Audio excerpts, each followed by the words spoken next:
Christ. Welcome back guys, and welcome back to another video. I hope you're doing fantastic and great. So today is leg day. So we are going down to the gym in just a minute. But before we get on straight into this little workout video, I want you to do two little things for me. Like and subscribe. It takes 2 seconds of your time. It's free, it's easy, and you might as well just go do it. So let's do it. Anyway, so if you haven't already seen, then on my Instagram, because I post little workout videos on there as well, so you get like extra content as well just from YouTube. So you might only see me once a week on here, but on Instagram you'll probably see me every single day.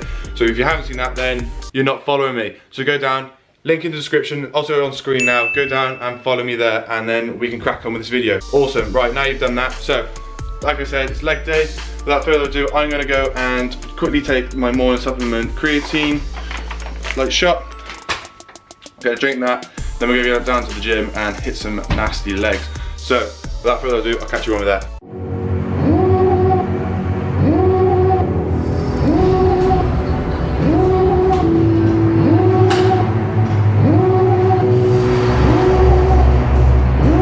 Devil in a red dress, call 911, I'm a killer. You know I hate to confess. Bang bang, got my hand on the trigger. The devil in a red dress, call 911, I'm a killer. You know I hate to confess. Bang bang, got my hand, call 911.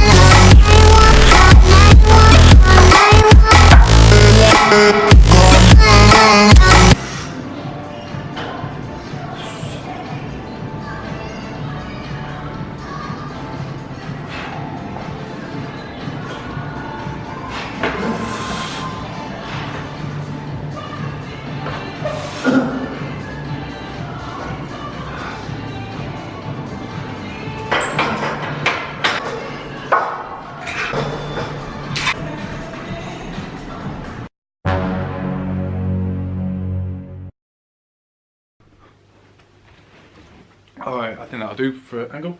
Okay, so training's done, back from the gym. So as you can probably see from the title, I'm doing a little topic on 10 things I wish I knew before I started the gym. So I've collected a little list together and I'm just going to run it through.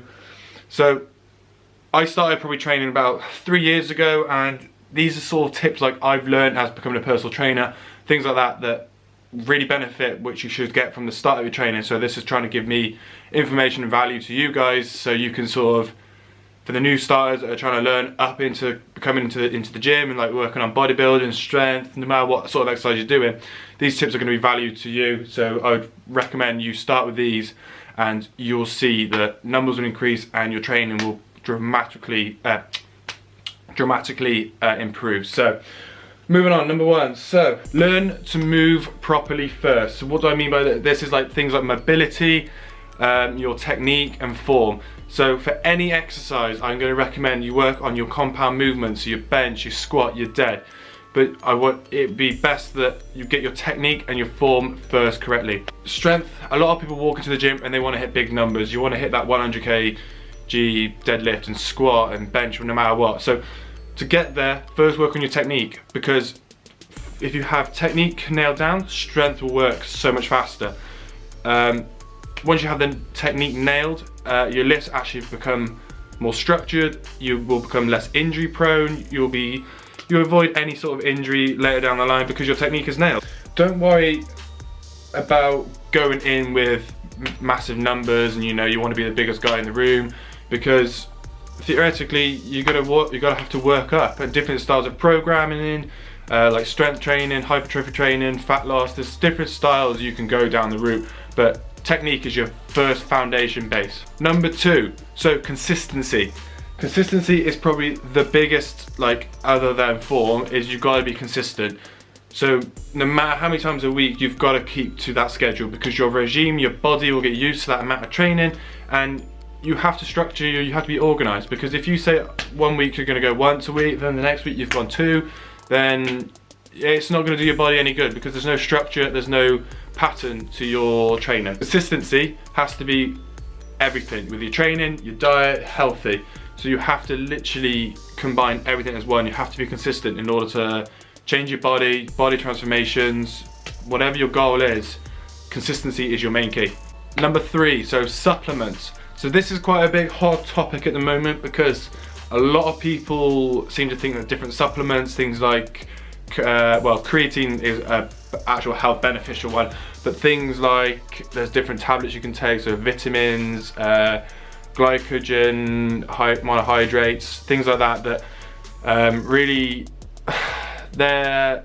they cost money in a sense that I mean, you can get them for like £10 for a bottle, but does these supplements actually do anything? So things like BCAAs and, you know, like you don't technically need them because amino acids and stuff like that is built in your muscles anyway. So like by just getting proper nutrition food, you get your BCAAs, amino acids, because it's a breakdown of the foods anyway. So drinking things like the BCAAs is going to cost you money because it could be like £30 a tub, and that might last you a month, but that's 30 quid that theoretically, I have to say, it is not actually doing anything to your training to benefit. Like, it's not recovering your muscles because the food is your recovery, and time taken off training is your recovery from any sort of damage you do. So it all works down to protein synthesis and diet again. So conclusion, no, you don't need supplements. Things like creatine, yes, because it is actually proven scientifically that it's a health benefit to your muscles and it is a health benefit to your joints and things like that. So creatine is a definite one. Other than that, things like protein powder is another good, obviously it's a key one because it's a main source of protein. It is actual natural and things like that. So number 4, recovery. Now, a lot of people think that they can go to the gym 6 times a week and they're going to become massive and things like that, because the more they're going to think volume is key. But it's wrong. Volume is not the main thing. It's all about recovery. You get volume in your training sessions, yes, but outside of training sessions, you should probably aim to hit probably 5 times a week maximum, because you need recovery. If you're not getting sufficient amount of recovery and your programming style is off the place, like, I mean, you're doing chest one day, then you're doing triceps the next day, you've already hit triceps on your chest day, so now you're hitting it again twice again. So like, yes, you're getting volume, but 2, you're not recovering the muscles, so you're not gonna re-heal, which is the big thing, because a lot of people think that if I hit deadlift 6 times a week, I'm gonna get stronger in deadlifts. Theoretically, yes, but you're also gonna become more injury prone because you're gonna damage that muscle more and it's not getting its recovery time properly into it. So yeah, you're just gonna cause more injury, and theoretically, you're just gonna get weaker in a sense because you're gonna cause injury and then you're gonna be off for an amount of time and you're not going to have training as beneficial as it should be. Number 5, this one is about failure. So people think that they go to the gym and you're going to succeed every single time. I mean, once you've been training for an absurd amount of time, you will understand that failure is key to actually succeed, because you need to fail. You need to be able to realize that everything's not going to be perfect, everything's not going to go the right way you want it to be. You have to take a failure, or life has to hit you hard enough that you hit rock bottom in order to come back up. Now, this all comes down to your motivation, your confidence, and things like that. Now, a lot of people don't have that. So the key thing is if you feel low enough and it's affecting you hard enough, talk to someone, because at the end of the day, you're your person, your own person. Like, no matter what people do or say, like, you're in the gym to do the best you can be, to make your best version of yourself. So taking failure, like, may hit you hard and it's going to get you down, but it's the strength and the succession that you pick yourself back up and you go again. You go again and you go again and you go again, because you're going to get stronger every time, and failure will make you realize your mistakes and you'll succeed the next time. So it's all about trial and error, working on sets, working on your gym. No matter how much you fail, pick yourself back up and keep going. Number 6, so this is about your diet. So diet is 70% key in any style of training you have, because if your diet is off point and your training is amazing, then your body's not going to get the right value, and the nutrition value is going to go the wrong way because you're not giving the body what it needs, or you might be overeating your excessive calories, and therefore you're going to have weight gain. Even though you might be hitting the gym 6 times a week, if your numbers and your diet is off point, then you're not going to get the goals that you want to be hitting. You need to have a structured diet that you can stick to, that is sustainable, because a lot of people say that I'm going to diet now for 365 days for the year, I'm going to eat clean, I'm not going to eat anything bad, no sugar and all that, which is, honestly, it's crap, because at some point you're going to break.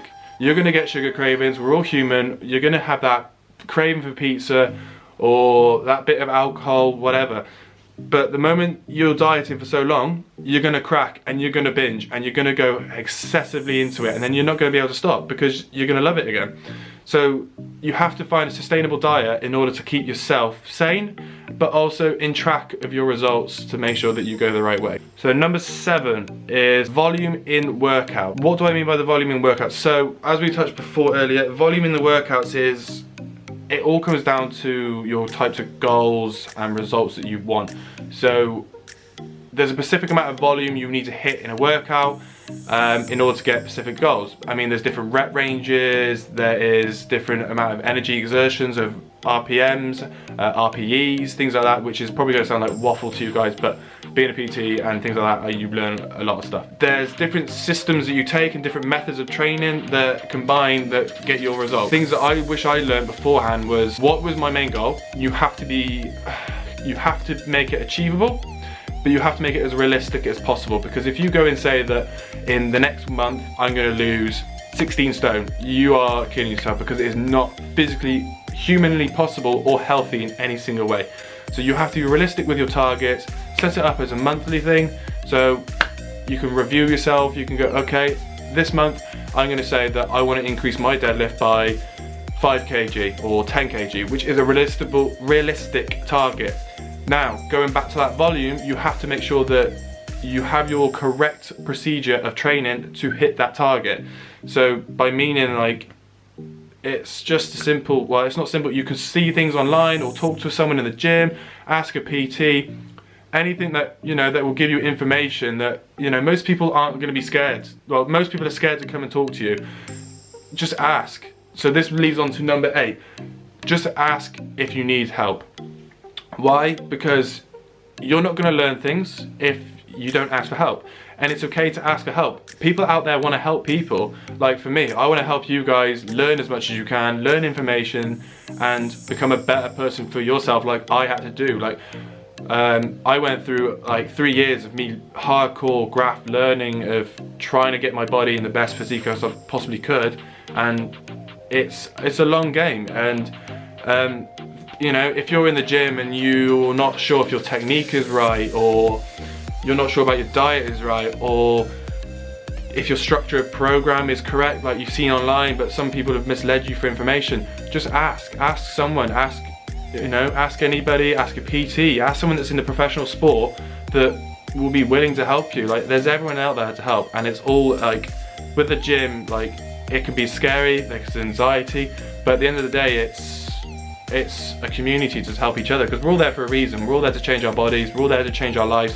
So yeah, just ask away. So number 9, one thing I wish I knew before going into gym and things like that was proper procedures of training, so by warm-ups and cool-downs. Now, this is something I've learned more recently, because I used to go to the gym and I wouldn't warm up. So my specific style of training, like I would go in, I would want to hit the weights, and I wouldn't warm up properly into those rep ranges, because I would go in, you'd be cold, your muscles aren't worked up, they're not released, they're not got the tension released, and they're not prepared for any exercise. Now you go straight in, your muscles are tight, you hit a bench press, you start working on high amount of weights, blah, blah, blah, and then bang, you've pulled a muscle, you've torn a muscle or a ligament. That's come back to improper warm-up and procedures. So simply take 5 minutes of your time when you walk into the gym, do some light exercise work, mobility work, stretches, resistant bands, light weights of dumbbells, of movements you're going to do for that workout. So if you're going in and doing chest, work on chest stretches and chest workout, like little mini exercise mobility stuff, or even like you're working on sets of bench press, work at lower weights first, just to get the movement, get the technique, get the form, and get the blood pumping, because you going cold, it's going to cause a lot more injury and take out time of your training. Number 10, do things that you enjoy. So simple as literally, when you go to the gym, do things that you like to do. Don't go into a program, or don't get something that you don't enjoy, because you need to make the gym as fun as you want it to be, because you need to make it sustainable. You want to go in, you want to have fun. You don't want to go into a workout and go and dread things, because you don't like it. We all hate things like, you know, like with styles of training and things like that. You don't like specific exercises, that's fine. But when you go into a program or when you go to the gym, do things that you like and do things that you enjoy, because it's going to make it a more healthy, sustainable routine that you're going to get into and regime, and you're going to sustain that long period of training. I hope you guys enjoy that sort of little segment. If you like that sort of thing, make sure you go down and hit the like button below, and also leave a comment on what you want to see next time. Make sure you go on and hit that subscribe button. Make sure you go follow me on all my socials, especially Instagram, because I know a lot of you don't follow me on Instagram, but I post a lot of content on there and little workout videos and things like that. On the topic of training programs, I am doing on my website online coaching at the moment for a very reasonable price. It's fully customizable and it's all 100% custom plans to you. You get a free nutrition plan with it as well, and you're fully tracked, and you get weekly check-ins. You can do video Skype calls no matter what. So make sure you go over, check my link, which is down in the description, and I'll catch you all guys in the very next video. Catch you soon. I'm a lone wolf. I'm a lone wolf. I'm a